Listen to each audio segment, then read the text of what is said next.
That guy's a hack, man. I know. Ray Hayden, shout out.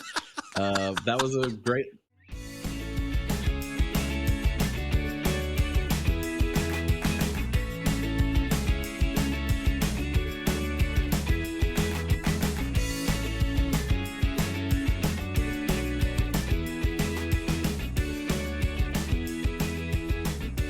Welcome to the Exploring Washington State podcast. Here's your host, Scott Cowan.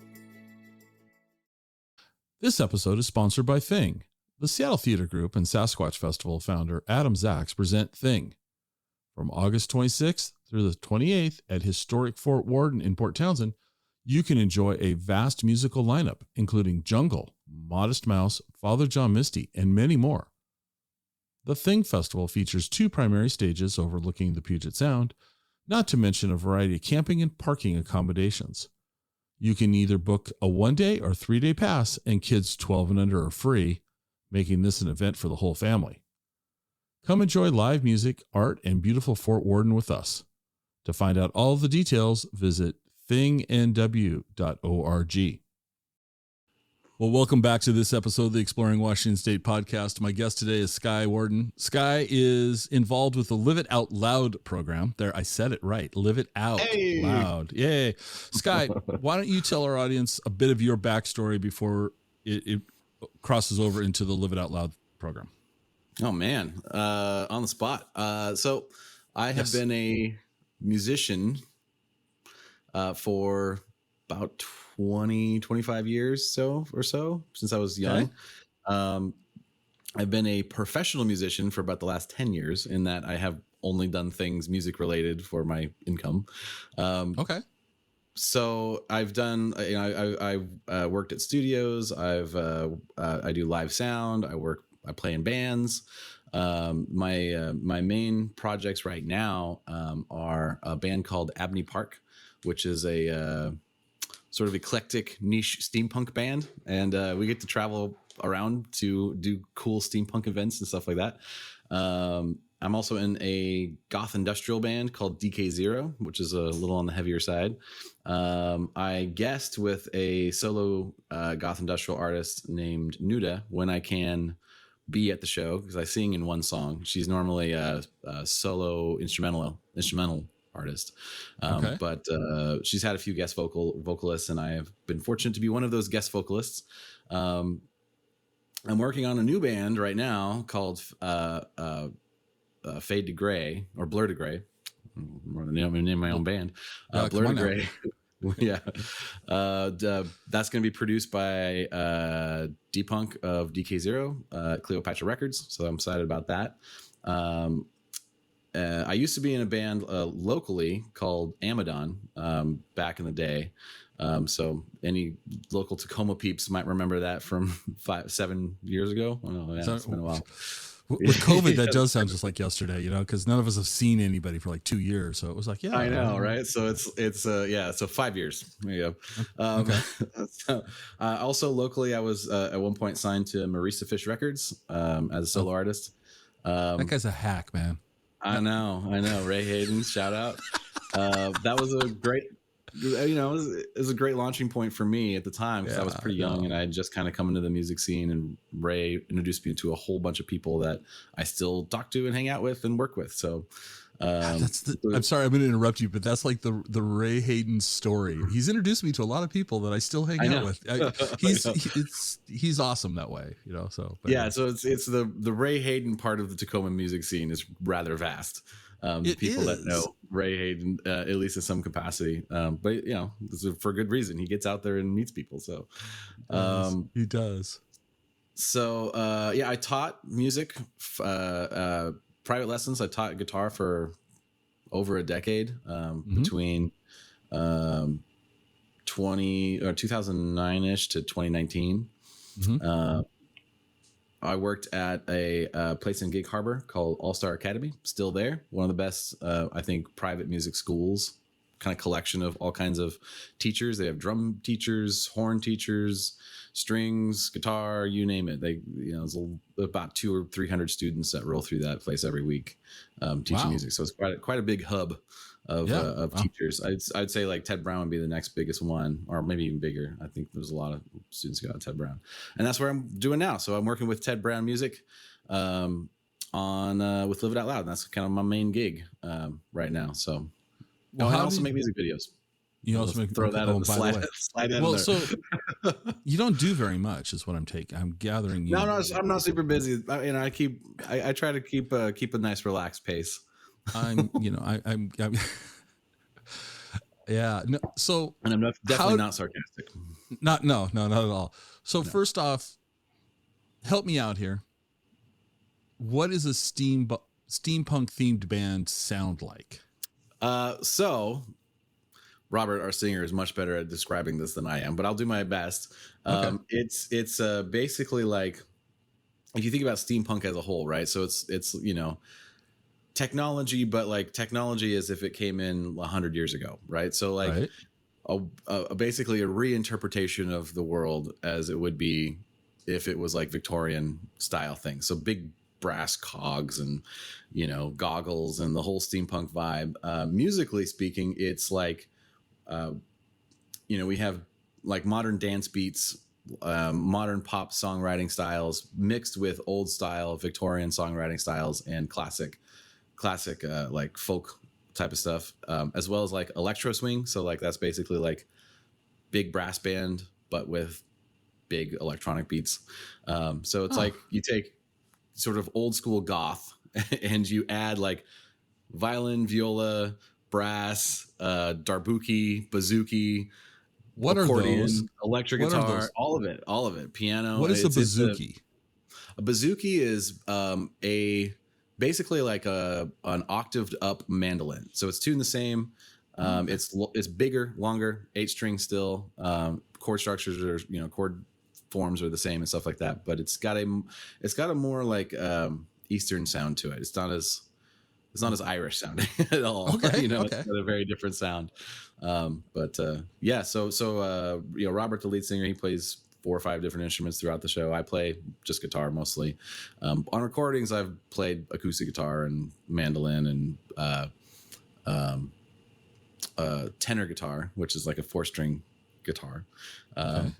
But yeah, so it's a pretty eclectic sort of style of music. And when we do shows, it's kind of like party band. Like we're very like upbeat. Keep things rolling type of thing. So it's that's sort of the vibe. It's a mix of a bunch of different things. But there's huge fan base in Europe for it. We've done very well in Russia, ironically. Wow. We were actually planning to go to Russia this year, but we're probably not gonna because don't think that's a wise move right now. No, not really. No, so, but I mean, talking on that, like the fans that we have over there are people that are awesome, and right. And it's kind of frustrating, especially when we have so many personal friends and fans that live in Russia, to see what's going on over there and what they're going through and stuff like that. And they can't really do anything about it because it's not up to them and stuff. But yeah, so Europe in general, I mean, we do well in Germany and all those sort of dark, cold places. How did you get involved with this? How did this band come about? So it's been around for a long time, actually, over 20 years, and sort of quintessentially the first steampunk band, really. So if you look up steampunk band, like they defined the genre, basically. Okay. Famously, T-Pain actually even stole Robert's look for a photo shoot, like his microphone and everything. Like, oh wow. For like the steampunk lead singer, Robert made the whole thing. So it's got some history to it and got quite a dedicated fan base. I got involved in 2016 through a friend of mine, actually a Tacoma cat, Derek Brown. I don't know if you know him or not, but I don't know him. He played bass for bands like Ben Union, Fame Riot, and a bunch of other local bands. But also he was in a band called Doxology, I think, from way back when. Okay. I think that might have been a Seattle band. But anyway, so he's got a lot of pedigree in the Tacoma area. And I played with him a lot at at a blues jam at the Stonegate, which was run by Raphael Tranquilino, if anyone knows that. Very good guitar player, very good blues guitar player. And I went to that jam was like a mile from my house, so I went to it all the time. And at a certain point, Derek sort of took over being kind of the bass player that was on hand for that jam. So I played with him a lot.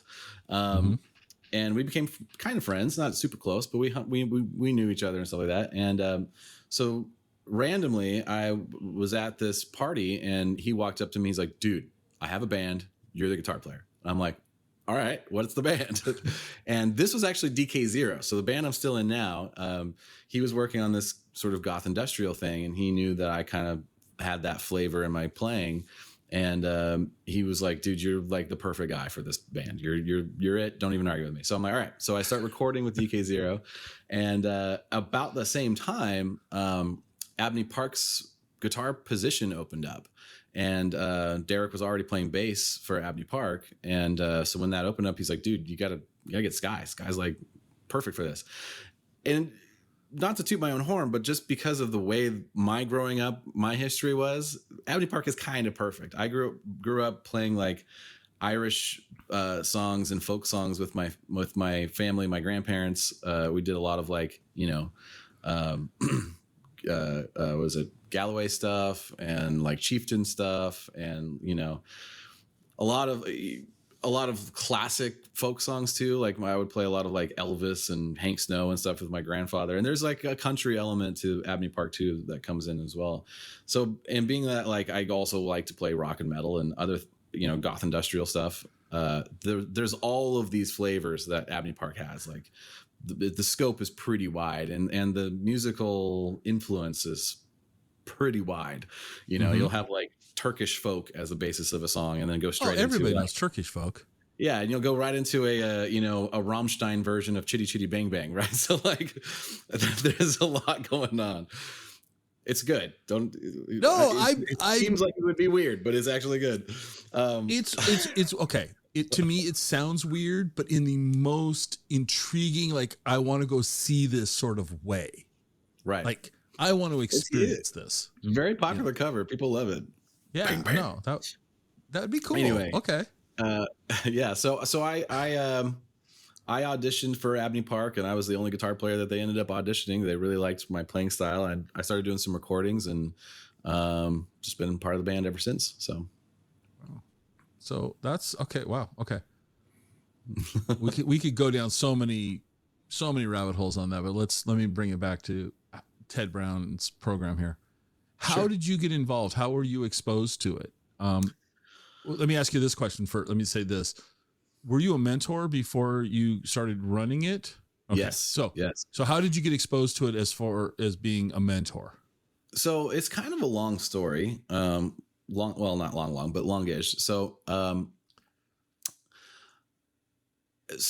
was teaching guitar about that time. I mean, I was, but I'd also done these like what I called rock recitals with my students, where I had them like write an instrumental piece on guitar, worked with them on that, however many movements, whatever style they wanted to do, like just be creative with this instrumental piece. Because on guitar, it's like, kind of hard to be a songwriter unless you sing, right? So helping them figure out like, music is more than just regular songs. Like you can make a guitar song if you wanted to.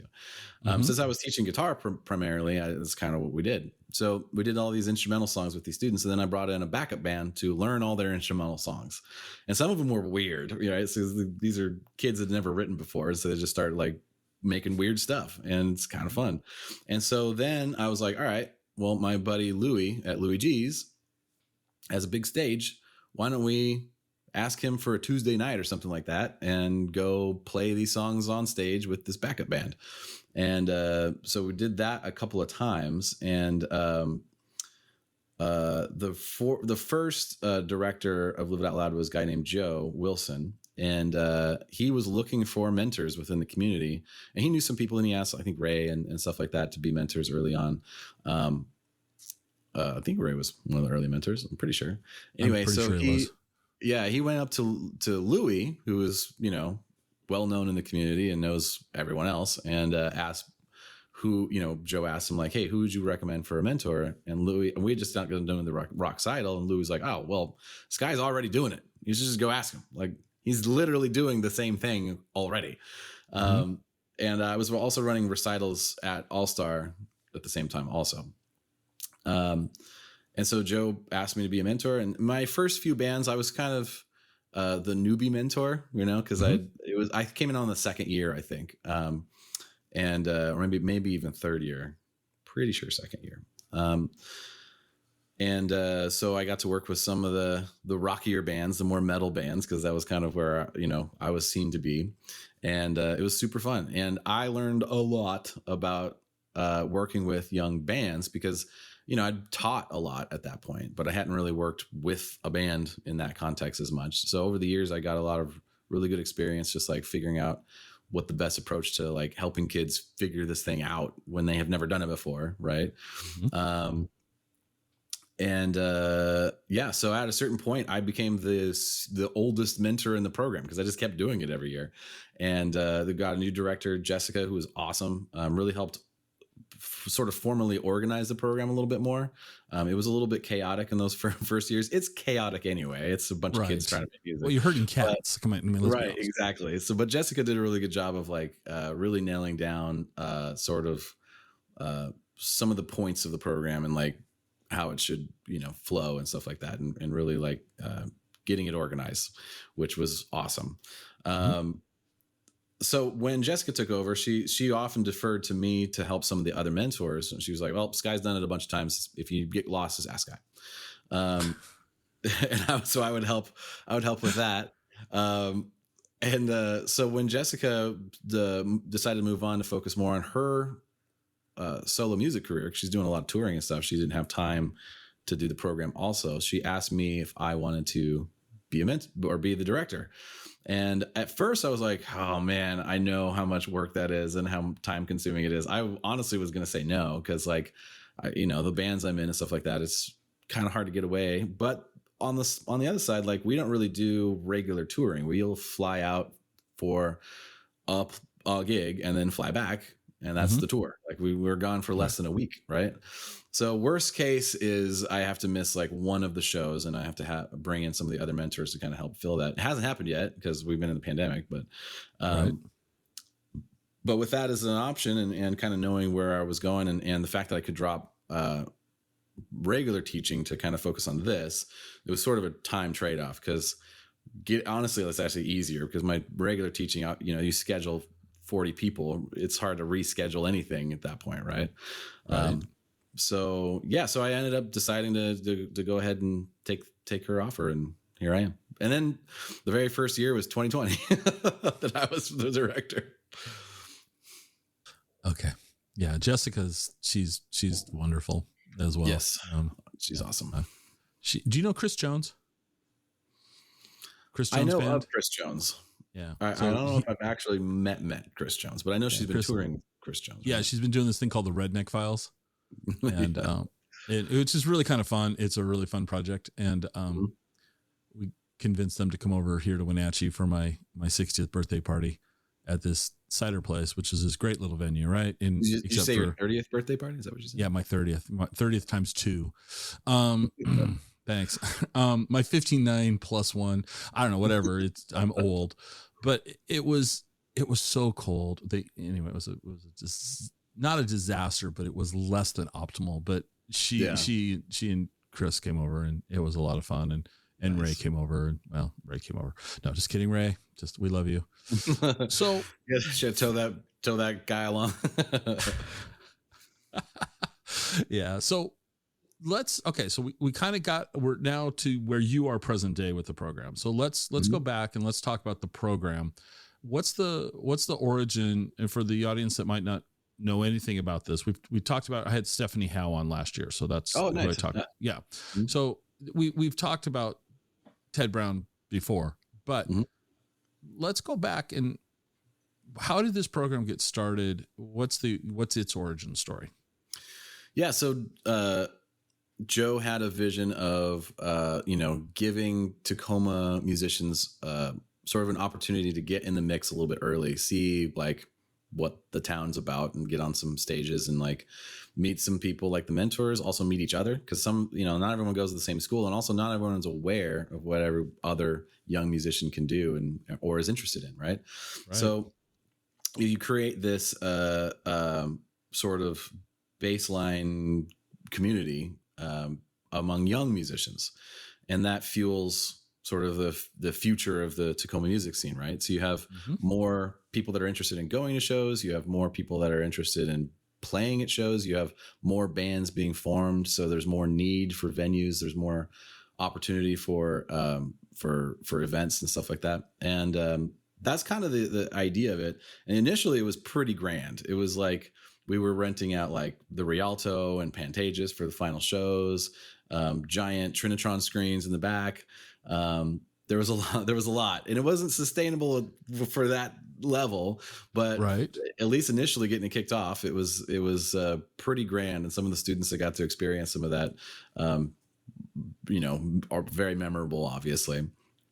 As things went on, especially as Jessica took over, it became more of like, how can we balance this to be long-term sustainable?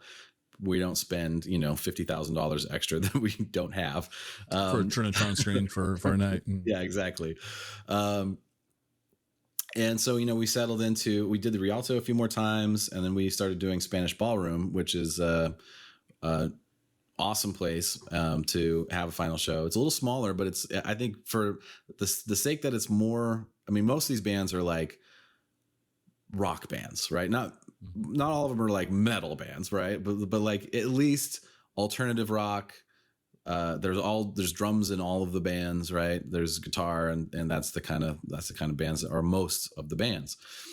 Sometimes there's been some lighter stuff, some more vocal led stuff, but most of the time there's like drums and guitars and stuff, right? So having that sound system that's at Spanish Ballroom for that final show is awesome, because they can kind of feel the reality of how most stages are, right? Like having a monitor tech, having the whole experience of playing on a big stage on something that famous people would play on, right? So that's kind of the idea. It's like giving, and then also the mentors themselves are the biggest part of the program, I think, because most of the time the mentors' job isn't done after the program ends. They continue to be a source for information for the young musicians they interact with and stuff. And, myself included and Jessica included. Jessica will still answer phone calls from students if they call. It's there's never a time where that community element stops. And that's sort of the point. That's sort of the idea. It's not really about, here's the program that you get. It's more like, hey, we're all in this together. Let's do this thing. And then whatever else you want to do, let's do that too, right. And a lot of times, some of the bands will stick together after the program. They'll continue to be the band that they were, even though there's no program in place for them after that. They sort of get the idea of how things work, and they'll start going booking shows on their own. They'll go book like, community festivals. Real Art has been a really awesome place for some of our bands to play, because it's always all ages. There are some other, Jazz Bones will occasionally have all ages shows. I think Dano Airport Tavern is getting ready to open a new space that may be able to be all ages also. So there's going to be more places for young bands to play. And so having the bands there is going to be a quintessential part of that. And so that community element, I think, is the most important part of the initial idea of the program, is making it we're all in this together, and everyone still communicates and stuff like that. That's very cool. Yeah. Walk me through how a kid, I guess everyone's a kid, right? How does the kid get involved? Like what's the outreach to let the kids in the area know what's going on? And then what's the process for them to apply, or how does that work? Because they just don't show up on Saturday and go, I'm here. Right. Or maybe they do, but no. Shouldn't. So we've at times we've done more advertising than we have done recently. With the pandemic and stuff, it was a little hard to know what to advertise. But we've done there's a service called Peach Jar, which basically sends advertisements, for lack of a better word, but it's more like community brochure Mm-hmm. to schools, right? So the schools itself will get, the parents themselves will get this email and be like, hey, here's everything that's happening. You can get your kid involved in extracurricularly. Here's like summer programs and, you know, other stuff. So we use that, and that's worked. A lot of it's kind of word of mouth. You know, the kids don't really stay quiet about being in awesome bands. They tend to tell their friends about it. So they're living out loud. Yeah, they're living it. They're living loud, man. So, you know, like, it's been a little bit less word of mouth lately because we had some pretty significant hits to attendance on 2020 and 2021. We are back up quite a bit, at least as far as new students this year. Which How many is good. students are in the program this year? 31 this year, which is about 31. Okay. a little less than half of what we were doing pre-pandemic. So we're still building back up. But the thing of it is like 2020 and 2021 were mostly students that had done it before.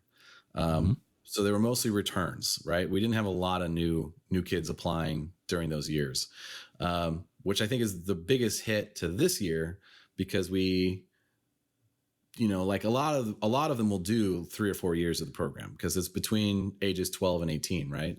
So as you come back each year, you obviously improve your skills. You have already been through the program a few times, so you kind of know the gist of the program, but you also know how to be in a band better, what things you can do differently. And a lot of times you'll end up with a different mentor who's got a different perspective and different things to offer. So you'll learn inherently different things from each mentor who's, you know, like we have mentors that sort of, because everyone's their own instrument, right? Their own instrumentalist. So we have singers, we have drummers, we have, you know, I'm a guitar player and a singer. You know, different mentors were focused on different things, right? So some mentors would be like, all right, let's get these vocals locked in. Let's set up some vocal practices. I'm a vocal coach, so I can help with that, right? And some other mentors would be like, all right, let's work on the performance. You got to make sure you carry yourself on stage. Let's make sure like we're moving around, we're interacting with each other. Let's get these songs down solid. So different mentors were focused on different things, and that's good because as you go through the program and you get different mentors, you'll get those different focuses from those different mentors. And that's why the mentors are the most important part of the program, in my opinion. We have some workshops and we have some clinics and stuff. We've had in the past some really cool people come through, you know, some famous people to do some workshops and clinics and talk to the kids. We've had Pamela Moore, Travis Larson, that have come and done clinics and stuff like that. For the last couple of years, we've done less of that. Obviously, it's been logistically not easy to do. But also we've kind of focused more on practical information the last couple of years. Things like stage etiquette, like all of the parts of the stage, what they're all called, what you should do, what you should expect, what you should not do, what you should try to avoid. You know, we had a whole hour-long conversation, you know, that was just me, just like, hey, by the way, don't do this. Or make sure you do this, you know, don't take your cymbals off the stand when you're getting your drum set off stage. Take the whole drum set off stage, then pack it. Things like that. Things you would never know unless someone told you. Or you got yelled at by a show, right? And then you know, so our next one is going to be demo recording. So what that is, why to do it, you know, what's the point of doing demo recording versus going to a regular studio or whatever, how to do it, how to go about doing demo recordings and stuff like that, to demo out your songs and see what they sound like and make changes and stuff like that. We're going to do, I think my favorite one is we do a songwriting clinic. Where we basically write a song on the spot with, you know, a lot of the mentors are there to help with facilitate that and show like the different kinds of processes for songwriting, because it's not the same for everybody and there's no right way to do it, but there's a lot of approaches that can kind of help you get started, right? So we do a lot of that, and so that's the gist of the program. And as far as how they come into the program, like I said, it's largely word of mouth, and because people can come to the shows pretty much free of charge, except for the last show. You'll have a lot of their friends that just show up and be like, "Oh, this is cool, man. This is awesome. I want to do this next year." So yeah, it's a kind of a mix of stuff. When they sign up, they sign up on the website. There's a small tuition fee that covers everything. Being that we're a nonprofit, we don't actually have to charge the amount the program costs. And we get a lot of people that donate towards scholarships for kids too. So if they can't afford the tuition, a lot of times that tuition can be covered by some of the donations we get, or straight up sponsors. Some people will just be like, I just want to pay for a kid. Can I just pay for a kid? We're like, yes, you can. That's great. Yeah, please do. So yes, please do. We try very hard not to turn anyone away for money because we're a nonprofit. We don't, you know what I mean? Like, it's kind of a silly paywall. At the same time, like, there's not quite enough to cover the whole thing. So there's a way I have to do the tuition thing, but that kind of lets us do things like we go to a full recording studio, formerly known as Mothership Studios, now Alma Mater Studios, which is the studio that's in Alma Mater. It's an awesome space. I didn't even really know it was there until last year. Took a tour of it. It's a big open studio, great gear in there, professional engineers running it. It's awesome space. So we're going back into that this year. Yeah. How long does this program run? It's an 8-week thing. So this year we're going June 7th to August 7th. Okay. And there's some stuff in the beginning, like we do the evaluations before that. The evaluations are just meet and greet with the students, answer any questions, let them know what to expect, hear them play so that we can kind of get a gauge of their style and ability and try to match them as best as possible in a band. And that's honestly the hardest part for at least for me is trying to make sure I try to get every kid as happy as possible with the bands that they get placed in. Cause I definitely want them to get the best experience out of it. And then also pair them with mentors I think are going to be a good fit for that band, you know, style wise and or what I think they need to hear. Right. Sometimes it's not even about the right mentor. It's about the right attitude or perspective. Right. Some of the more advanced bands may get mentors that, you know, they could offer them practical things, but a lot of times, like, you know, we have mentor Eddie Mendoza. I don't know if you know him or not, but he's got a very, for lack of a better word, spiritual attitude towards music.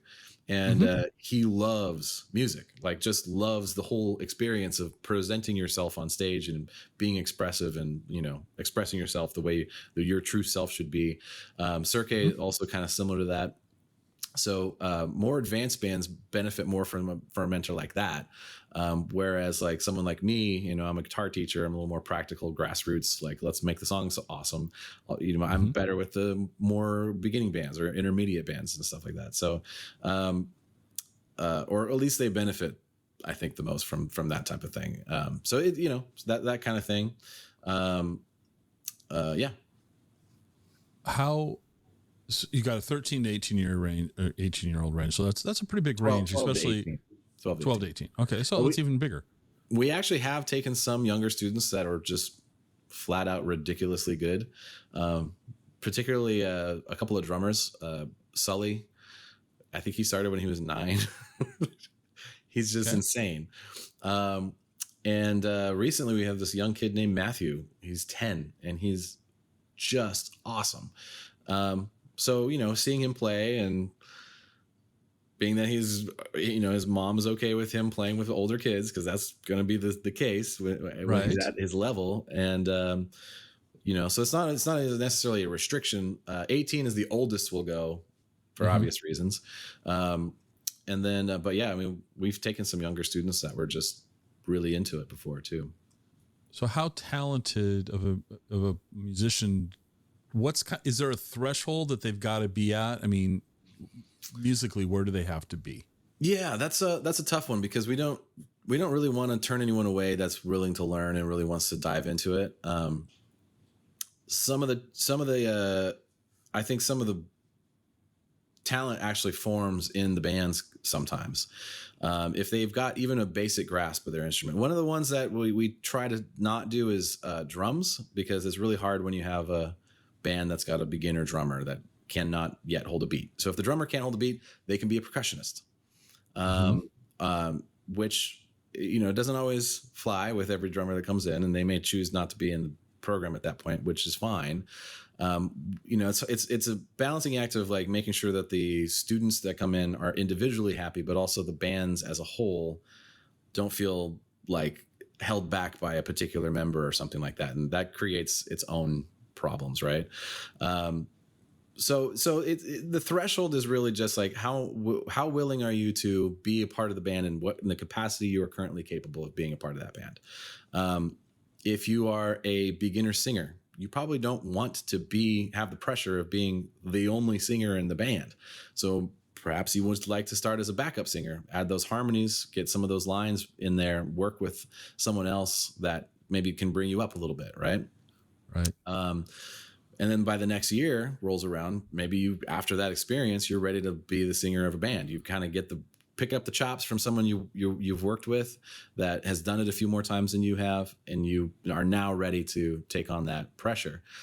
So it's, there's never been a time where I've been like, you're not good enough to be in this program. It's more of like, so you've started out, you've only been playing for 6 months. So let's make sure you don't feel like you're holding your band back, and find a place for you in a band that's going to allow you to learn, allow you to get the experience, but also not have to take on the full responsibility of this position. So it's not really a threshold of having to. It's more so just like trying to figure it out. But the kids, if they're playing an instrument, they at least have to know, like, you don't want little Timmy to come in and go, I want to play guitar and I've never picked one up. That's probably not the right fit. Yeah. There's been I don't know if I've ever had that. I feel like there may have been some instances of that, but most of the time the parents understand what this is, right? So okay, it's pretty obvious, like, before you sign up that you're getting placed in a band, you should probably know at least a little bit about your instrument. There have been a few times where, like, I think this year, as a matter of fact, we had a piano player that could kind of play bass. We always short on bass players, and his dad played bass, and so they got him a bass to play bass in the program, and he's learning bass. Now he's already musically inclined, right? Because of piano, right? So even though he's filling in on an instrument he's not as experienced on, he's going to gain some experience pretty fast, and he's going to be able to hold down a rhythm and stuff like that. And plus his dad played bass. So, I'm sure that's in his blood somewhere. somewhere. Right. And that kind of happens too, where we'll ask people to play instruments they're not joining the program with, because we either have too many of one or too little of another. A lot of times we have a drastic shortage of bass players. And we have a lot of guitar players. So we'll ask some of the guitar players, be like, hey, can you play bass? And especially if they're, newer on guitar, and bass is pretty similar and a little bit easier to hold down, at least initially in that first year. Right. And it's not always their first choice, but with a little bit of convincing, just for the sake of the experience. I always tell, I play bass. I've toured on bass and played bass for bands. It's awesome. It's super fun to me anyway. So for 8 weeks, how often? So 2-part question: where is this happening at? Because you're not doing the Spanish Ballroom for 8 weeks in a row. So where is this happening at, and how often do they get together? The schedule is about 20 different events or so. And that's all the clinics and shows and stuff like that. In addition to that, they also have their own practice times. And each band works out their practice times and location on their own. We have a space at Ted Brown where practices can happen. Though one of the things we're actually looking for now is more space to have practices, because that room is getting very busy with, because the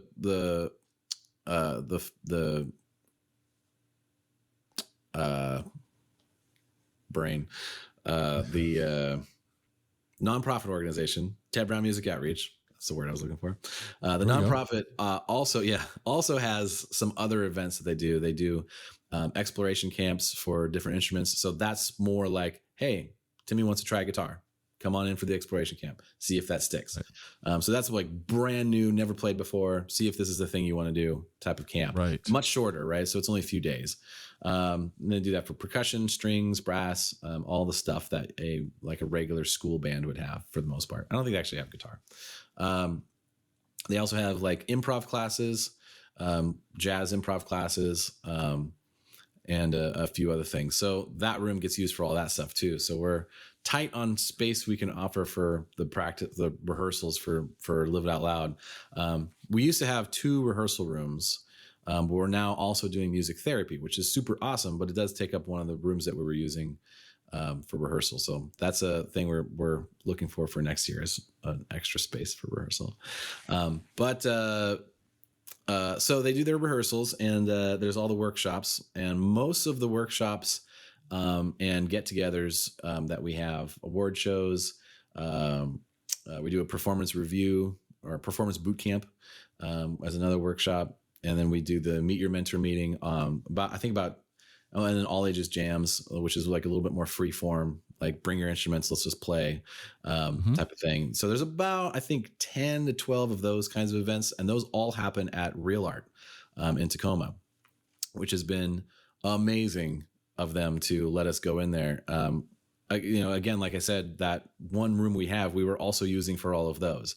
So being that space is getting tight already. And it's a rehearsal room. It's a room in a office building, basically. So it's got the fluorescent lighting and the square ceilings, and it's not terribly rock and roll, right? So being able to use an actual venue that, like Real Art, that's got like gum on the floor and like stick debris on the carpet on stage and stuff like that.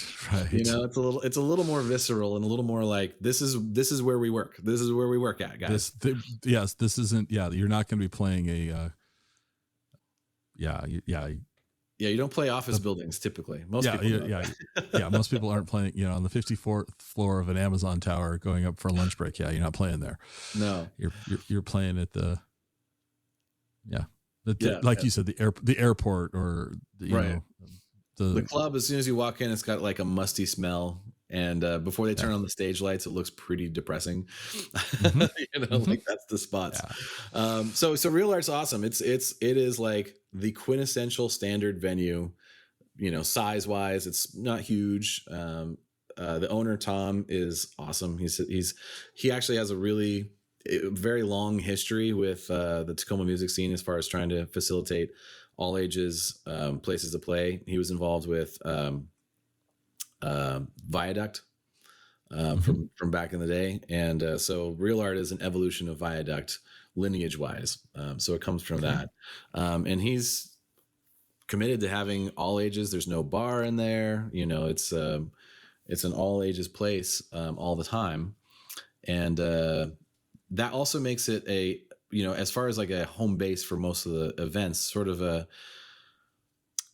I won't say community center, but like, for this community, it's that they're a community center. It's accessible. Like the kids can book that place, and they want the kids to book that place.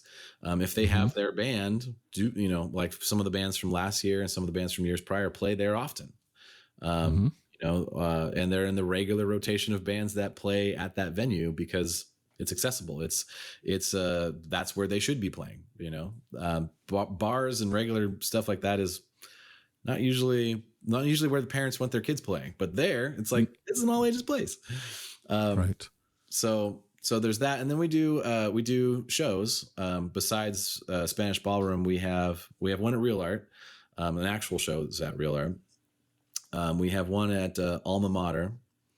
And then we have one at Spanish Ballroom. Oh, and then our first show is actually on this coming Sunday, which is at Edison Square this year. Normally we've done Jazz Bones, but we weren't able to work Jazz Bones with their schedule this year. We're at Edison Square, which is a new place. It's not necessarily a venue, but they're really awesome, and they got a good stage set up in there. So that's where we're going to be. Where's that at? It's literally across the street from Real Art. It's on the same road, just right across the street. We did one of our all ages jams there recently, and it was great. And the owner's really, really nice, really excited to have us in there. That's what we're doing this year. And then, like I said, we do recording, which we do at Alma Mater Studios. And that's where they record their original song. So every band is not required, but highly motivated to record an original song, because otherwise, what are they going to record in the studio? So that's a big part of the program, right? Is writing original music, making your own music in a band, which is what most bands set out to do, right? That's the creative process. It's not about being in a cover band, just trying to make a few dimes at some bars. It's about presenting new music into the world and growing that repertoire of music in coming from the Tacoma music scene, and bands that are like putting out new things and trying new stuff and doing new sounds. So that's a big part of the program, is an emphasis on writing songs. Then we go record those songs. And we work with an engineer, and then I'm there to help produce. The mentors come in as, extra producers, and we, encouragers, because the recording process is very different than any other part of the program. We talk about that when we do demo recording, about what to expect in the recording process and stuff like that. And then another part of the program we do is interviewing, and we have a KISW DJ come down, talk to the kids about what interviewing is, how to present yourself as a band, and what to keep track of, what things you should try to hit when you do interviews. Because I'm doing one right now. Like it happens a lot for musicians to go get interviewed for various reasons. If they're just showed up in town, the local radio station might want to have them on. Podcasts, huge right now, like tons of podcasts for them to go on and talk about their music. And then we also do interviews with them. So he will then do an interview with the kids, and have them practice doing an interview, and that gets recorded. They get to, see that interview as part of the final show. Afterwards, after when the final show videos come out, their interviews are included as like precursors to them getting on stage. So, they get to see their personalities pop out and feel that out and stuff like that. Cause it's a whole different thing, right? It makes you have to kind of take what you do more seriously than you normally would if you just stand in the back and play guitar, where you have to be like, hi, my name is Jeff. I play guitar for the Stone Willows. Do I have to say anything else? And, you should have said, my name is Scott, because that's how I would have been if that was that would be completely like, that'd be me. Oh my gosh. It's taken me a long time to get comfortable with the interviews. I didn't really do that many of them until my 30s, so giving these kids like kind of that heads up of like, if you do the band thing, I think it happens more now too, because there's more outlets for interviews, and there's more people that want to interview bands that come through and are doing interesting things, whether locally or larger spotlight stuff. It happens quite often, really. Yeah, and technology has made it a lot easier for people to say do a podcast. It's really, the barrier to entry here is pretty low. Right. From a tech standpoint. I did a podcast maybe a decade ago, and at the time it was harder than it is now. Like it's so easy. Now it's super, super much easier than it was even 5 years ago. Show syndication is so much easier than it was. Well, I think even in the last couple of years with the pandemic, the online platforms to do interviews have kind of expanded as well. Like we're on one right now. This is great. This is awesome. So we have the interview thing, and then we have the final show, and then we have a kind of a mini awards show where we kind of, hand out some awards for various things. We haven't had traditionally, so this is a back and forth thing between each year, and each director has a different point of view on this, whether there should be a first, second, or third place, right? Okay. Whether there should be a winner, so to speak, of this program. Right. Because there's a lot of good and bad on both sides, right? So you have, if you elevate one band to be like, this is the best band of the year, then the other bands are like, well, what about me? And obviously that's not the point of the program, really. The point of the program is community, give them the experience, let them, grow as musicians. That's the point. But some kids really like to have something to work for, right? Work towards something to like, to be like, oh, I'm gonna nail this solo, and then my band's gonna get first place. There's some motivation there that definitely comes with that, and we've had, I would say, more kids than not say that they want there to be a first, second, or third place. So we kind of brought that back last year without saying first, second, or third place by introducing, So for 2020, we weren't able to have a final show the normal way, right? So it was all online. So what we did instead is we did music videos for every band, and we only had 6 bands, so that was 6 music videos that we had to produce. Luckily, I know a thing or two about doing that. So we filmed these music videos, and they turned out really cool. And we filmed them all at Jazz Bones, like, and different spots in Jazz Bones, upstairs, downstairs, bathrooms. Like, we filmed literally every square inch of Jazz Bones. And so to continue that element, which I think is a cool element, where last year we said, okay, so point wise, the top 3 bands will get to do music videos, because logistically it's not really feasible to do music videos for every band. It's just not possible. It's too expensive. It's a lot to do. I mean, especially when we get back up to doing like 10 or 12 bands. That's 12 music videos is quite an undertaking. So in 8 weeks. Yeah, I know. Well, so we do this as an after part of the program. So after the program ends, between then and November, when we do the release, is when we'll film the music videos and mix the records. That's still a lot of 12 of those in that period of time is still a workload that's not really sustainable. Exactly. So we introduced doing the 3 music videos thing, but we have also like best performance, which is the sort of the top prize.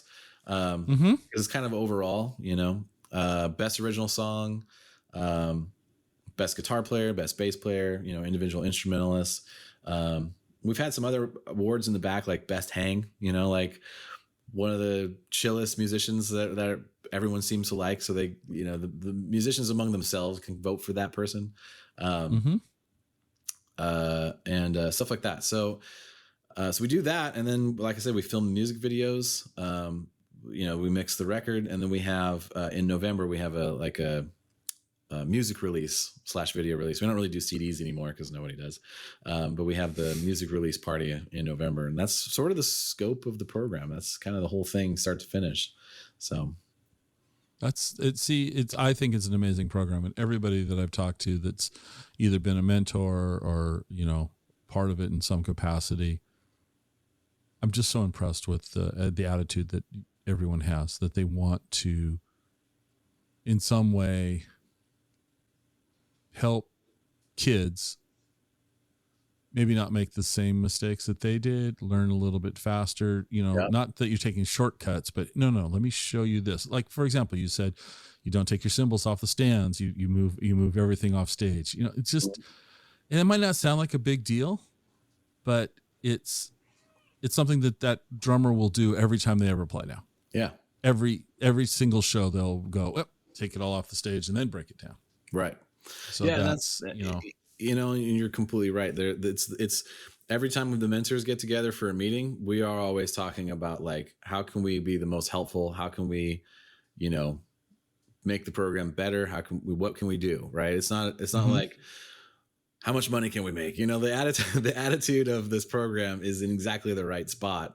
Like I said, I think one of the things that we've kind of gotten the opportunity to do is, because of 2020, we haven't needed as many mentors. So the mentors we have right now are like the best we've ever had, at least, fully. We've had a lot of really, really great mentors, but there isn't a weak link in the mentorship at the moment. And so being able to be... Do you really want to say that? I mean, do we really? Raymond here. Yeah, he hasn't mentored in a while. He would. Yeah. He's welcome to anytime. But yeah. No, but there's other mentors that are out there that we've worked with before that would add to that same list of people. But it's been kind of being able to focus on mentors that have done this a while. And as we bring in new mentors, like we brought in a few new mentors this year, being able to like give them the full rundown and have them see mentors and be able to get up to like where they, because there's also mentorship within the mentors, right? So it's working with kids is not easy, and every band has its own issues, right? To kind of combat and figure out whether it's scheduling problems or if there's just one kid that's really unhappy with the situation or his band or his position in the band and stuff like that. And the group of mentors we have right now are very good at like, not just like fixing the problem, you know, it's more like, how can we help this kid that's having a problem? Like, what can we do? What does he need? What is his need right now? And how can we facilitate that and make him feel better? We had, one situation where it was just last year we had one band that just, they didn't mesh well, musically. And there was one singer, and she ended up in a few of those bands over the years where just, she's a great singer, like really good. But the bands she just ended up with just didn't feature her as much as, anyone wanted to see. We're all like, come on. And so we did. We're like, you know what? Let's just do a song with her, with the mentors backing her up at the end of the show last year. So we learned this song that she always wanted to sing. Never found a band that wanted to sing it. It was her last year. She was 18, so she was aging out of the program anyway. So very into the program, we did what's the name of that song? Not A Million Dreams, but from the other one, Greatest Show. Okay. Yeah, the Greatest Show. This is the greatest show, and she killed it. I mean, it was just brought the house down. And then the mentors were backing her up. So I mean, we've been around, we've played some things. So like the song went pretty good, and Regan. So one of my favorite memories of that is I was playing guitar and Regan was like on tambourine doing backups and just, being on stage basically. And he came up to me and he's like, get that freaking rock star face off your face.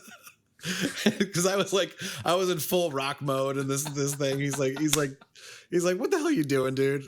I'm like, yeah, you're right. That's funny. Yeah. No, but I mean, so that's the attitude that the mentors have, though, is like, let's figure out a way to support this person at this time. And, if they're going through a rough time personally, that's also something that we facilitate if we can. Like, we're not, therapists or anything, but music is its own sort of version of therapy. And even just like trying to help them in just in a musical capacity, just by being there and being available, a lot of times is a big help to some of these kids. I mean, most musicians have some kind of past that's like led them to be lifer musicians. Lifer musicians rarely are just like, yeah, my childhood was great. Yeah, I got straight A's in school. Yeah, my college was completely paid for. And then I was like, yeah, screw it. I'm just going to be a musician. That's almost never the story. That's not how it goes? No, that's almost never the story. It's usually like, yeah, my parents got divorced, and you went rocky from there. And that's most of these kids that come in have something like that. And, honestly, most of the mentors can sympathize and be like, yeah, my parents got divorced too, and it sucked. And, I ended up on this weird path that led me to all kinds of different problems and stuff like that. But, we can be honest with them and be like, dude, music, you can come back to music and they're always there, and there's people that you can just play music with and you can get those feelings out and be a part of something bigger than yourself. And it's not as bad as it seems, when you look at it that way. Let's talk about this year. So 2022, give me a quick overview of the bands that you've got going this year. What are we looking, what's there right now? Man, there's some really, really, really cool musicians and bands this year. There's, we're still in our formative weeks. We haven't had our first show yet. So, I honestly don't even know really, because I haven't been at all the practices. They're doing their individual practices. This stage of the program is a little mushy, right? It's a little like everyone kind of goes off and does their own thing. And then when we come to the first show, then we kind of get the idea of where things are at. So it's not till halfway through the program that I know. Obviously I put the band together. So there's some interesting stuff out there that I'm kind of excited to see. Like I said, there's that one young kid, Matthew, who's he's working with Eddie, who's also a drummer. So that's going to be interesting to see. The band I'm working with this year is really, really cool. We're kind of ending up like a sort of a 80s-y synthwavy type of vibe, with some really cool, really good guitar player. Jackson is a really, really good guitar player. He also didn't get a chance to really flourish last year as much. That he's in that same band that just, they couldn't they couldn't wrap around each other as well as everyone had hoped, and it was an unfortunate thing for everybody, but also that's part of the experience, right? So sometimes we try to look at those as positives either way. So even though the individual members were like a bit frustrated, a lot of them came back this year and are getting to do different things. It's cool to see the different perspectives, but Jackson's awesome. And, there's a lot of new people this year. So, even though I've met with them individually, like I'm excited to see where they go because I don't know them as well, as some of the people that have been in the program before. So, yeah. All right. What do you think the future is going to look like for the program? You're the director. So what do you, not that you don't have all the control, but you get an input, right? You get to say, I think we should do this. So what do you want to see the program look like? Definitely want to get moving forward. Yeah. Definitely want to get back up to what we were doing, attendance wise, get back up to being a little bit more grand. Like it feels a little small, when it's only 30 people, but once it gets back up to 60, 70 people, it definitely feels much more like grand, right? A little bit bigger feeling. So we want to expand that. Want to bring back some of the workshops with, semi-famous people locally or abroad that we know. Bring back some speakers to kind of come and talk to the kids a little bit more. The past couple of years has been hard to nail that down, obviously. Would like to see possibly expanding it to other areas, it'd be an interesting thing because Ted Brown has spots in a number of places. Though Ted Brown Music Outreach is not technically Ted Brown, leveraging Ted Brown has been what part of the outreach, part of the benefit of the outreach is being able to leverage some of the resources of Ted Brown, directly. For example, like we got new equipment for practice spaces this year through a grant, but because Ted Brown, we were able to make that money go a little bit farther because we could get stuff at cost through Ted Brown. So expanding the program to other areas, maybe like a North Seattle or a Yakima. I think there's one in Yakima. Would be really cool. Even like maybe miniature versions of the program to start, right? Like something to kind of get people's feet wet, like taking on a few bands, like one show, something like that. We'd also love to see a separate program that people that age out can go into, that may be something a little bit more monthly, because between 18 and 21, there's still a gap between where you can really go play normally, right? There's not really bars or anything. So you're still sort of stuck in the same all ages places in that sense. So having something slightly separate, we do have an all ages jam, which does include that. And that is monthly, that we do throughout the year. And we do that at Real Art. So people that are aged out of the program can still come back to that jam. But it might be something that was like, maybe like a 3-month program or something like that. That's a little bit lighter in scope, but still gets, still something a little bit more structured than just come to the jam, for those 18 to 21s. Something that we can maybe do. And this is just stuff I've thought about for a while. Bring everybody together once a month, talk about goals, meet and greet, try to set up some bands. People can figure, because it will be less like you are in this band and more like, what band do you guys, you're 18, you're adults. Like you guys are you in a band? You want to form a band? Like something a little bit more like free form like that. And then, sort of take it as it goes, figure out some ways to help them directly set up some shows, set up some jams or whatever, set up some goals basically, and be like, all right, so we need to work a half-hour set. And so then you have mentors that kind of help you with that and stuff like that to work the larger stuff. Like, oh, you need a 45-minute set for this show? Because the scope of the program right now, it's like 20 minutes tops. So working that amount of material is already kind of difficult for younger bands. But then when you get to where like, oh, you got to do 2 hours at this festival, we got to start making a list. Right. You know, you can't keep playing the same song over and over. Right. And over. You know, or working on a EP, you know, like working on 5 original songs and going and recording it or something like that. There's elements that the program doesn't cover that I would love to see other parts of the outreach facilitate, particularly for the 18 to 21. Another thing I would really like to see is, I know we have some of the like exploration camps for younger kids.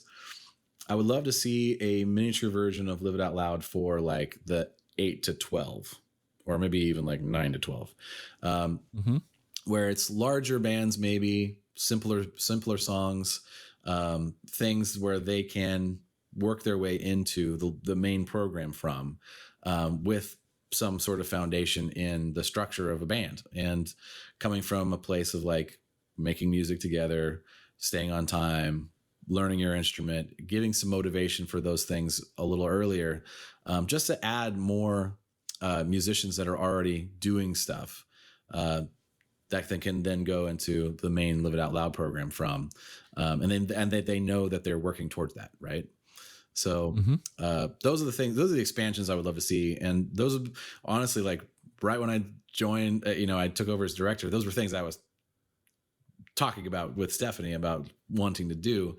Then the pandemic hit, and so this is not something, honestly, just keeping up with maintaining the program during this time has been the only thing I was able to do, especially 2020. Right. We had to redo the entire program from scratch starting in March, and we actually won. I mean, I didn't even know we were up for this, but we won an award for the 2020 program through NAM, which is National Association of Music Merchants, for innovation of education, because we kept the program going. We did not cancel it. We just reimagined it to being completely virtual. And the bands themselves, because I think throughout most of the pandemic, it was like no more than 5 people, right? So then there was 4 band members and the mentor that were allowed to get together. And that was it. That was the most people that could be in the room at any given time. So it was all like self-recorded shows that they record themselves. We supplied some stuff to do that with. And that was the program. We did all of the workshops and stuff online through Zoom. The final show was, we rented a bunch of camera gear and had them on stage at Jazz Bones filming their full set and then recording all the audio and mixing it professionally. So best representation of their show possible by recorded. And then we did music videos. And so that whole 2020 thing won an award for innovation, through the pandemic. So like, long story short, the expansion is hopefully going to be next year. And awesome. The outreach itself has done some expansion with music therapy, which is, we have some licensed therapists that are using specific, and the person doesn't know as much particularly about the process, but it's something that we have, Stephanie's worked towards for a while to try to add to the outreach's repertoire of things, is being able to offer music therapy through the outreach. So that's been something that's really, really cool. And I think really, really important to the outreach itself. So. Okay. You guys got a lot going on, and I'm super impressed with all of it. But in your copious free time, when you're not, running a program, being a mentor, or being a musician, what do you like to do for fun? Oh man. My hobby life is stay at home husbandy person, because my partner, we're not actually married, but my partner is extremely busy also. She's got a full-time job and she tours as an independent musician. Okay. So I take care of the house a lot in my free time. Okay. But I do yard work, and I actually love all of that. And then also I play Dungeons and Dragons. This is my other hobby. Nice. Yeah. Roll some dice with some friends. And yeah, because before we hit record, you were telling me you were live streaming, which Dungeons and Dragons, which was like, I never heard of before, but it sounds amazing. Yeah. So, as a videographer, I have cameras, and as a musician, I have microphones. So just plug them all in. And when we play D&D, I just throw it on Twitch. I've got a stream. I don't spend a lot of time like, you guys should watch my stream and like and subscribe. For anyone that's ever played Dungeons and Dragons as a DM, it's sometimes hard to remember what the hell you said last time. I know that's the case for me. So a lot of times the stream is just so I can remember what the heck I said in the last session. Dungeons and Dragons is like a role playing game, right? So everyone plays characters, rolls dice to see if you hit stuff in battle, and it's like the most cerebral, high level board game you could possibly play, and it's largely improvisational, which for me as a musician, like it all translates, right? It keeps your improv brain rolling. So when you're writing a song or you're working on a solo or you're just playing, like it all comes from the same place. Or you're, whatever. And, just speaking, I have to speak a lot to people in my job. So especially as a DM, like playing different characters and coming up with different dialogue and stuff like that. It keeps my brain fresh, and it's just a lot of fun. It's super, super, super fun. That's cool. Yeah. All right. Last question. And actually I got two questions. All right. Last musical related question. Okay. Where's the coolest venue you've played in Washington State? As a musician within Washington State, yeah, because this is a Washington State podcast, so we're gonna. All right, you can't. All right. Yeah, I played some. Gotta play. I played some cool venues, in Washington State. Man, that's tough. As far as straight venues go, I mean, a lot of the casinos are really cool, man. The setup's really nice. So Muckleshoot is an awesome stage. Emerald Queen. The first, I don't know about the new. I don't know if they have a new stage in there, but I know they got a new complex. Yeah, I don't know. I haven't been to the new complex. So the old complex had a really nice stage in there. It was set up really, really good. What's the one that's really up north? Casino. Tulalip. That might be my favorite of the venues I've played. It's kind of a cop out because it's a casino, but like it's okay. It's a cool stage. Muckleshoot's pretty cool too. I like Muckleshoot. All right. So the flip of that is when you're in the audience, where's a great venue to see music played at? Man. So the new Crocodile. I have not been there yet. That's pretty awesome. So I guess, I mean, I technically was on the new Crocodile stage. I did also like the old Crocodile stage. My partner played the new Crocodile stage last week or 2 weeks ago. And of course I helped her set up. So I was not singing a song this time, which means I would have counted as coolest venue I played. I did help set up, so maybe that counts. It is a very cool stage. It's way bigger than the old Crocodile stage, like 3 or 4 times bigger than the old Crocodile stage. It sounds really good in there. It looks really good in there. Currently, that would be my answer. Like, go to the Crocodile. That's cool. All right. Yeah. Bucket list. Where do you want to play that you haven't played? And I'll let you go outside of Washington State for this. Where for you would be like a ridiculously cool place to perform? Man, it would be cool to play. So like stage wise, not really a lot of specific stuff, but location wise, I think it'd be fun to play. Okay, actually, no, I do know one. There is a festival in Leipzig, Germany. I can't remember the name of the festival off the top of my head, but it's in Leipzig. And it's a huge goth industrial festival. And my band that I'm in has played that like 3 times, but just not with me in it. They played it before I got there, but there's like 10,000 people, huge giant stage. It would be fun to knock that one off the list. I haven't actually played in Germany yet. There have been some really cool stages I played in Russia. So knocking that, I mean, just being able to say like, yeah, I played in Russia. That one's already checked off. Like that one, that was pretty cool. Getting ready to go to England next month. So that'll be nice to check off the list. Although I have played in England, I played in like Whitby. So I think we're doing, I think this might be closer to London. So a little bit more like UK proper. But yeah, just anywhere I haven't played yet would be my answer to that question. Is your answer? All right. I like that. All right. Now the most important question I ask a guest is, are you a fan of coffee? I am a fan of coffee. All right. Though I have this whole interview. I have been under doctor's orders to reduce my caffeine. Your doctor's a quack. I would go get a second opinion. Just kidding. No. So I'm on the decaf. There are some good decafs out there. Yes, there are. There really are. There really are some good. I can't believe I'm saying that, but yes, there are some really good decafs. Decaf technology has come a long way. Yes, it really has. So, where is a great place in the Tacoma area for me to go get coffee?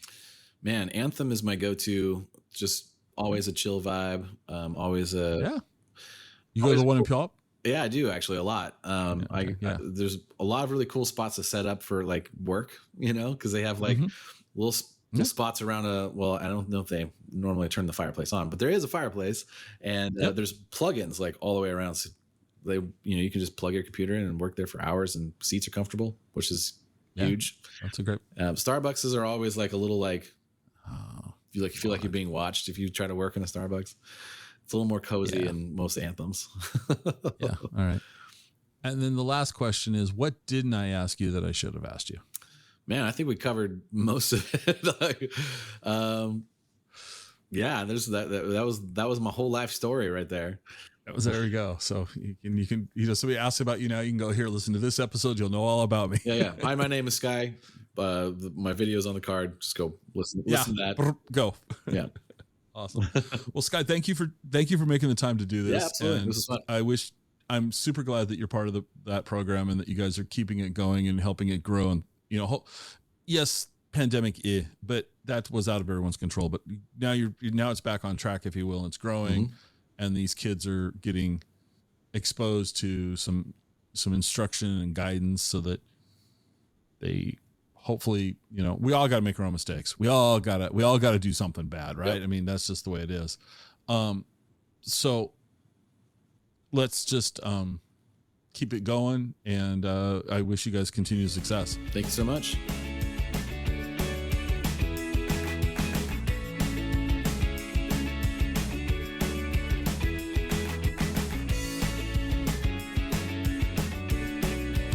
Join us next time for another episode of the Exploring Washington State podcast.